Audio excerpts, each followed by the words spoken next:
Hello everyone, welcome back to our channel Login Aid. In this guide video, I will show you how to log in GMFS Mortgage account.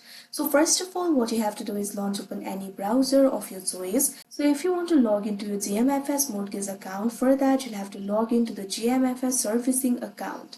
So what you have to do is click on the search bar and type in myaccount.gmfsservicing.com. After that, you'll be led to the official website of GMFS.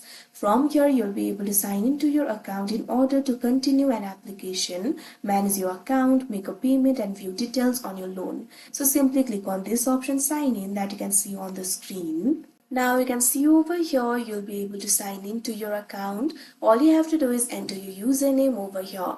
Click on the field of username and enter the username.